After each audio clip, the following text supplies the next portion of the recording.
রাসূলুল্লাহ সাল্লাল্লাহু আলাইহি ওয়াসাল্লামের সাথে যখন আবু জাহাল আবু লাহাব মুশরিকটা যখন কোনোভাবে পারছে না, ভুলতে পারতেছে না, রাসূলুল্লাহ সাল্লাল্লাহু আলাইহি ওয়াসাল্লাম হাজার লাখো ষড়যন্ত্র মোকাবেলা করে তিনি তার দায়িত্ব পালন করছেন।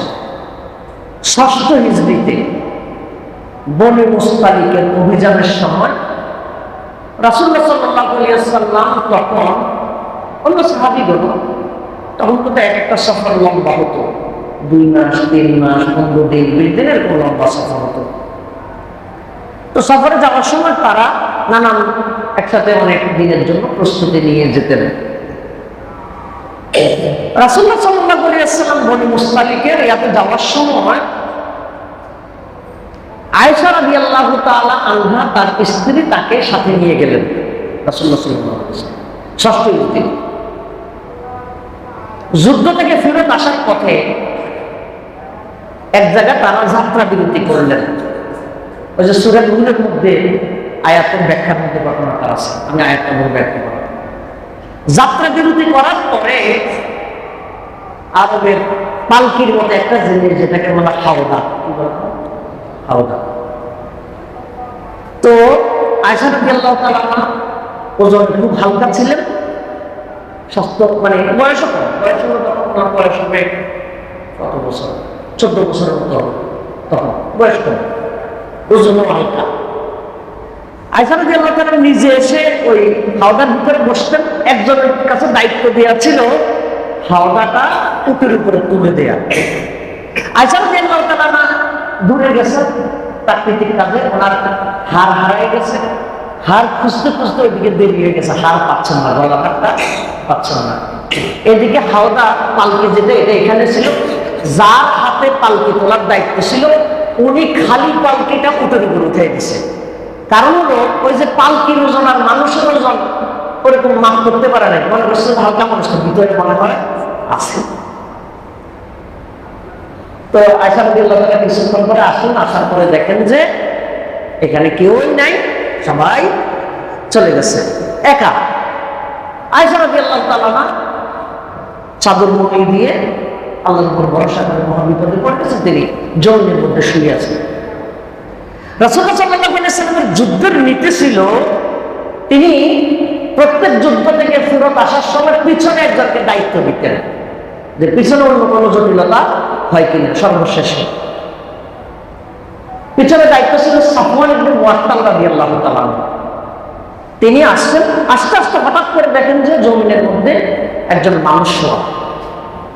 পর্দার বিধান নাজিল হওয়ার আগে সাফওয়ান রাদিয়াল্লাহু তাআলা একবার আয়েশা রাদিয়াল্লাহু তাআলা আমাকে দেখেছিলেন, ওই যে আগে দেখছেন এই কারণে চিনে ফেলছেন।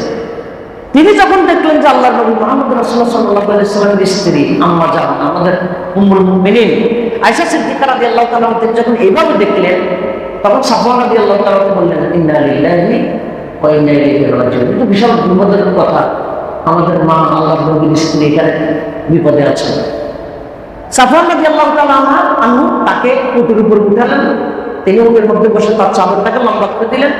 এই দীর্ঘ পথের মধ্যে সাফওয়ান রাদিয়াল্লাহু তাআলা আর উটের মধ্যে উঠেন নাই, উটের মধ্যে তিনি হেঁটে হেঁটে আসছেন, আয়েশা রাদিয়াল্লাহু তাআলা উটের উপরে ছিলেন। আসার সাথে সাথে মদিনার মুনাফিকরা বলা শুরু করছে, ও এই হলো তোমাদের নেতা মুহাম্মদ, যার স্ত্রী অন্য পুরুষের সাথে থাকে। নাউযুবিল্লাহ বলবেন না? নাউযুবিল্লাহ। কোন প্রমাণ আছে? কথা বল, কোন প্রমাণ আছে? বাস উঠে গেছে, উঠে গেছে। কথা চলতে চলতে চলতে চলতে এমন চলা চলছে, অনেক ভালো মুসলমানের মধ্যে বলতেছে যা কিছু ঘটে তার কিছু না কিছু ঘটে, বাস চলতেছে। দীর্ঘ 1 মাসের বেশি রাসূলুল্লাহ সাল্লাল্লাহু আলাইহি ওয়াসাল্লাম পেরেশানির মধ্যে ছিলেন। রাসূলুল্লাহ সাল্লাল্লাহু আলাইহি ওয়াসাল্লাম পেরেশানির মধ্যে ছিলেন, আল্লাহ তাআলা ওহী দিয়ে ঘটনাটা জানাবেন। ওহী আসার আগ পর্যন্ত রাসূলুল্লাহ সাল্লাল্লাহু আলাইহি ওয়াসাল্লাম এটা কোনো সমাধানে যেতে পারছেন না, কারণ রাসূলুল্লাহ সাল্লাল্লাহু আলাইহি ওয়াসাল্লাম কোনো গায়েব জানেন না, কোনো গায়েব আল্লাহ না জানিয়ে জানেন না।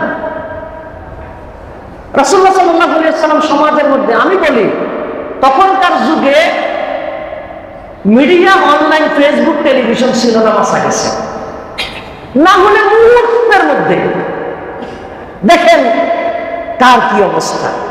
বাস, আর আপনার আমার মতো বহু আল্লাহ মানুষ দুমসাইয়া শেয়ার মাত্র, কোন আগা নাই, মাথা নাই, প্রমাণ নাই। রাসূলুল্লাহ সাল্লাল্লাহু আলাইহি ওয়াসাল্লাম একদিন এরকম কয়েকজনের সামনে বললেন, ঘটনাটার ব্যাপারে তোমরা আমাকে কি পরামর্শ দিবা? একজন বলতেছে, আল্লাহ রাসূল সাল্লাল্লাহু আলাইহি ওয়াসাল্লাম তালাক দিয়ে দেন। এত ভেজাল দেখার দরকার কি? এত ভেজাল দেখা মানে পরিস্থিতিটা এমন পর্যায়ে গেছে, অর্থাৎ মানে এটা জটিল পরিস্থিতি চলে গেছে। রাসূলুল্লাহ সাল্লাল্লাহু আলাইহি ওয়াসাল্লাম বলতেছেন, দেখেন আমাদের জন্য শিক্ষা। রাসূলুল্লাহ সাল্লাল্লাহু আলাইহি ওয়াসাল্লাম বলতেছেন, আয়েশা, মানুষে তো ভুল করে, যদি ভুল কিছু হয়ে থাকে ভুল স্বীকার করে নাও। আয়েশা রাদিয়াল্লাহু তাআলা বলছেন যে আমি তখন কি দুনিয়াতে আছি নাকি মরে গেছি, আমার মাথায় এটা কাজ করতেছে না। আবু বকর রাদিয়াল্লাহু তাআলা বলে, আয়েশা রাদিয়াল্লাহু তাআলা বাবা, আয়েশা রাদিয়াল্লাহু তাআলা বলতেছেন, আবু বাবা আপনি আমার পক্ষ থেকে আল্লাহ রাসূলকে একটু বলুন। আবু বকর রাদিয়াল্লাহু তাআলা বলছেন যে মা, আমি তোমার ব্যাপারে ভালো ধারণাই রাখি, কিন্তু আমি তো গায়েব জানি না, আমি তো ওই জায়গায় ছিলাম না। আমি তোমার পক্ষে এখন একটা সাফাই গাইলাম, আল্লাহ না করুক, আল্লাহ যদি কিছুক্ষণ পরে আয়াত নাযিল করে দেয় যে তুমি অপরাধী, তখন আমার কি হবে? আয়েশা রাদিয়াল্লাহু তাআলা বলছেন, বাবা আপনিও? আয়েশা রাদিয়াল্লাহু তাআলা বলছেন, আম্মা উম্মে রুমান, আপনি আমার পক্ষ থেকে বলুন। উম্মে রুমান বলছে, আমি তোমার প্রতি ভালো ধারণা করি, তবে আমি ওই জায়গায় ছিলাম, আমি ওই জায়গায় ছিলাম না, আমি গায়েব জানি না। অনেক লম্বা ঘটনা। একটা পর্যায়ে হঠাৎ করে রাসূলুল্লাহ সাল্লাল্লাহু আলাইহি ওয়াসাল্লাম কাঁপা শুরু করলেন, ঘামতেছেন। মানে কি? ওহী নাযিল হচ্ছে।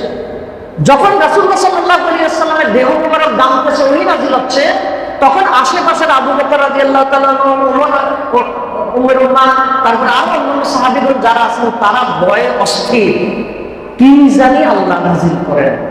আয়েশা রাদিয়াল্লাহু তাআলা বলেন, সবাই অস্থির, আমার মধ্যে কোনো অস্থিরতা ছিল না, কারণ আমি খুব ভালো করে জানতাম আমার ব্যাপারটা আমার আল্লাহ পরিষ্কার করে দেবেন। সুবহানাল্লাহ।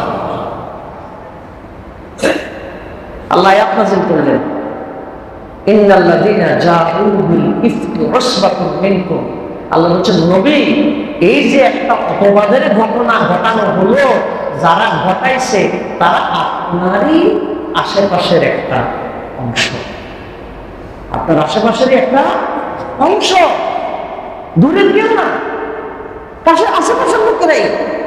ফালা তাহসাবুহু শাররান লাকুম, নবী এই যে ঘটনা ঘটে গেছে এটা আপনি মনে করবেন না, বাল হুয়া খায়রুন লাকুম, এটার মধ্যে আপনার জন্য কল্যাণ আছে। কিয়ামত পর্যন্ত আল্লাহ তাআলা ঘটনার মাধ্যমে মানুষদেরকে শিক্ষা দিয়ে দিয়েছেন। সুবহানাল্লাহ।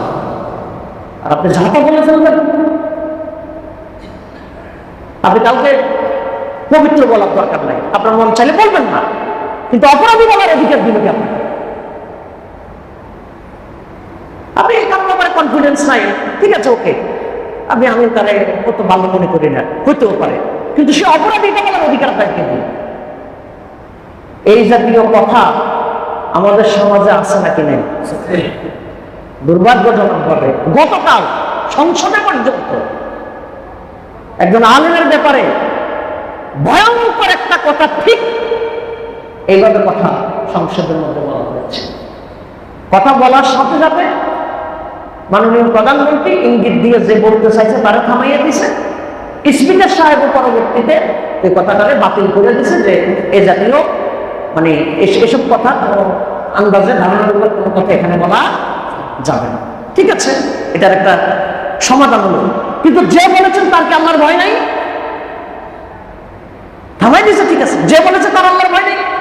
আমি এই কথা বলার উদ্দেশ্যে এরকম বলার মতো এক দুইজন নয়, এরকম বলার মতো বহু লক্ষ লক্ষ মানুষ আমাদের সমাজে আছে, যাদের সামান্যতম কোনো আল্লাহর ভয় নাই, সামান্যতম আল্লাহর ভয় নাই। আমি আবার বলছি সূরা হুজুরাতের তাফসীর করবেন, আবার বলছি সূরা নূর তাফসীর করবেন। আল্লাহ তাআলা বললেন লাউলা ইসমা'তুমুহু, আল্লাহ তাআলা বললেন যখন আয়েশা রাদিয়াল্লাহু তাআলা বর্ণনাটা শুনলা তোমাদের কাছে প্রমাণ ছিল না, তোমরা ধারণা দুই দিকে যেতে পারতো, মন্দ দিকেও যেতে পারে ভালো দিকেও যেতে পারে। আল্লাহ বলছেন ধারণা দুই দিকেই যেতে পারে, তোমরা ভালো ধারণাটা করলে না কেন? ধারণা তো দুই দিকে যেতে পারে, অপরাধ করতেও পারে নাও করতে পারে, দুইটা সুযোগ আছে কিনা, দুই দিকে ধারণা দেওয়ার সুযোগ আছে কিনা? তাহলে ধারণা কোনটা করতে হবে? ভালোটা, যতক্ষণ পর্যন্ত কিনা হচ্ছে প্রমাণ না হচ্ছে, যতক্ষণ পর্যন্ত প্রমাণ হচ্ছে, প্রমাণ হলে সেটা ভিন্ন কথা। তাহলে আল্লাহ তাআলা বলছেন ইয়াকু ওয়াদ-দান্না, আল্লাহ তাআলা বলছেন যে কাসতারিমু কাসিরাম মিনাদ-দান, বেশি বেশি ধারণা থেকে কি থাকো, বিরত থাকো। ওয়ালা তাজাসসু, মানুষের গোপন অপরাধ খুঁজে খুঁজে বের করার জন্য চেষ্টা করো না। আমি আগে আপনাদের এখানে বলছি, আমাদের দেশের মানুষের ইসলাম সম্পর্কে না জানাটাই হলো সবচেয়ে বড় মানে দায়, আমি এটা মনে করি। এই যে জিনা এবং দর্শন নিয়ে একটা বেশ কিছুদিন ওই যে নামিসা সমালোচনা করছেন বা আলোচনা সমাজের মধ্যে চলছে না, চলছে। কয় যে ইসলাম নাকি দর্শনের কোনো বিচারের কথা বলে না। কি জানেন আপনি ইসলাম সম্পর্কে, কি বুঝছেন? আমরা যে কথা একটা বলে দিতে হবে, কিন্তু এখন কোরআন জানে না, হাদিস জানে না, সেও মুক্তি, দাঁড়িয়ে নেই, নামাজ পড়ে না, সেও দাদা আসছে ফতুয়ার দিকে দেয়, আছে নাকি নাই? তা আপনি যদি মানে আলিম বাতাসা ঠিকভাবে না পড়ে আসছে না, বাতের অর্থ ঠিকভাবে যদি আপনি যদি না পড়ে যদি আপনি যদি ফতুয়া দিয়ে দিতে পারেন, তো যে 15 বছর 16 বছর পর্যন্ত তাফসীর পড়ে হাদিস পড়ে তার পড়ার লাভটা কি? আপনার মতো এরকম ফাও মুক্তি হয়ে গেলে তো সব এত সোজা, এত সোজা। দেখেন ইসলাম প্রকাশ্য অপরাধকে ইসলাম শাস্তি দিয়ে দমন করে।